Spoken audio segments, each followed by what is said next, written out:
बिस्मिल्लाहिर्रहमानिर्रहीम। अस्सलाम वालेकुम नाजरीन, एक लंबे अरसे बाद आप मेरी आवाज़ सुन रहे हैं और आप तमाम लोग ये बात अच्छी तरह जानते हैं कि मैं इतने दिन कहाँ मसरूफ़ रहा हूँ। और जो मैंने लास्ट वीडियो अपलोड की थी उसमें मैंने आप लोगों से दरख्वास्त की थी कि आप लोग मेरे लिए दुआ कीजिएगा, क्योंकि दुआ तकदीर को भी बदल देती है। और शुक्र अल्हम्दुलिल्लाह वैसा ही हुआ और अल्लाह पाक ने मुझे बेटा अता फरमाया। आप तमाम लोगों ने जो मेरे लिए दुआएं की हैं उसके लिए मैं आपको कुछ भी नहीं दे सकता, इसका अजर आपको अल्लाह ही अता फरमाएगा। खैर, पिछले दिनों तेजस का एक एक्सीडेंट हुआ। मेरा ख्याल है कि तेजस की अभी आग भी बुझी नहीं होगी और सोशल मीडिया पर इस एक्सीडेंट को लेकर आग लग गई। हर बंदे ने अपना ओपिनियन देना शुरू कर दिया। हमेशा की तरह हमने अपने हरीफों को लताड़ना शुरू कर दिया और हमारे हरीफों ने ऐसे बयान जारी करना शुरू कर दिए जिनका रियलिटी से कुछ भी लेना देना नहीं था। खैर, ये तो भारत और पाकिस्तान के दरमियान चलता ही रहता है, लेकिन इस वक्त पब्लिक ये जानना चाहती है कि आखिर क्यों तेजस को ये हादसा पेश आया। भारतीय डिफेंस एनालाइजर्स का ये कहना है कि अमेरिकन इंजन फेल हुआ,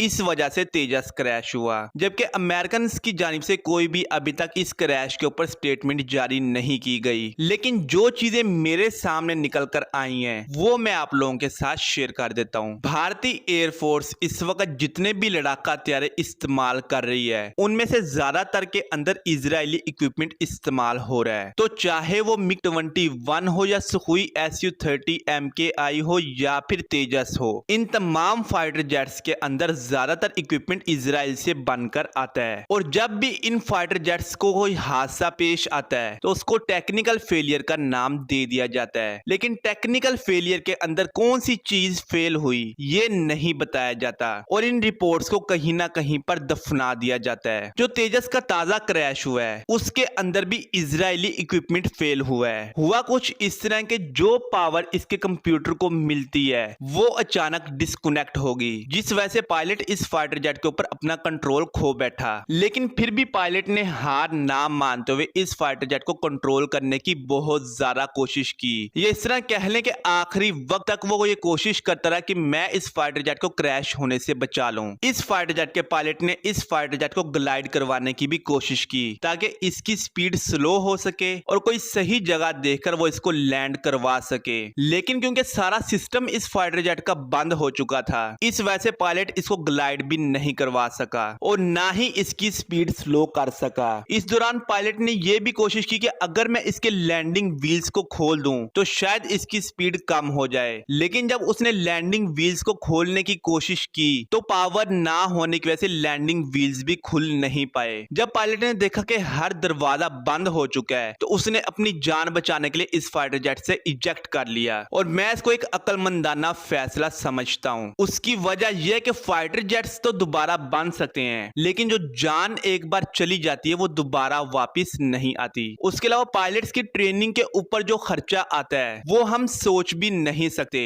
मशीन तो आप दोबारा बना सकते हैं, लेकिन उसका ऑपरेटर बनाने के लिए आपको बहुत ज्यादा टाइम चाहिए होता है और टाइम ही ऑपरेटर्स के अंदर स्किल्स को डेवलप करता है। जो पायलट आज से 1 साल पहले एयरफोर्स के अंदर भर्ती हुआ है उसका एयरफोर्स के अंदर वो तजुर्बा नहीं है जो तजुर्बा आज से 20 साल पहले भर्ती होने वाले पायलट का है। अब आप तमाम लोगों के सामने मैं एक अजीब सवाल रखने वाला हूं, आखिर क्यों भारत के ज्यादातर फाइटर जेट्स राजस्थान के अंदर ही क्रैश होते हैं। अब ये जो LCA तेजस क्रैश हुआ है ये भी राजस्थान के इलाके जैसलमेर के पास क्रैश हुआ है। आज से काफी अरसा पहले मैंने आपको एक वीडियो भी बना कर दी जिसमें मैंने आप लोगों के साथ ऐसी इंफॉर्मेशन शेयर की जो कि शायद किसी के पास भी मौजूद नहीं है, और वो वीडियो थी LCA तेजस के क्रैशेस के ऊपर। मैंने उस वीडियो के अंदर बकायदा आप लोगों को पायलट्स के नाम बताए और आपको ये बताया कि इन फाइटर जेट्स को कहां कहां पर हादसा पेश आए, और काफी सारी इंफॉर्मेशन मैंने आप लोगों के साथ उस वीडियो के अंदर शेयर की। लेकिन उस वीडियो के अंदर सिर्फ मैंने आपको LCA तेजस के 5 क्रैशेस के बारे में बताया था जिसको भारतीय हुकूमत की जानिब से दबा लिया गया। उसका पार्ट 2 भी अनकरीब आएगा। लेकिन ये जो सवाल मैंने आप लोगों से पूछा है ये बहुत अहम है। अगर आप लोगों में से कोई इस सवाल का जवाब जानता है तो नीचे कमेंट बॉक्स के अंदर मुझे लाजमी बताए। फिलहाल जो इस क्रैश से मुतालिक चीजें निकलकर मेरे सामने आई हैं वो मैंने आप लोगों के साथ शेयर कर दी हैं, और जो इस फाइटर जेट की मुकम्मल इन्वेस्टिगेशन रिपोर्ट बनेगी उसके अंदर भी यही चीजें निकलकर सामने आएंगी। लेकिन असल रिपोर्ट को दबा लिया जाएगा और एक झूठी फेक रिपोर्ट दुनिया के सामने जारी कर दी जाएगी। लेकिन कहते हैं कि सच हमेशा छुपा नहीं रहता, किसी ना किसी दिन सच सामने आ जाता है। और जब सच सामने आएगा उस वक्त इस क्रैश में जितने भी क्रैश अब तक भारत के अंदर हुए हैं, जो वजूहात मैंने आपको बताई हैं, वही वजूहात उन रिपोर्ट्स के अंदर निकलकर सामने आएंगी। खैर ये थी आज की वीडियो, मिलते हैं अगली वीडियो में, तब तक के लिए अल्लाह हाफिज।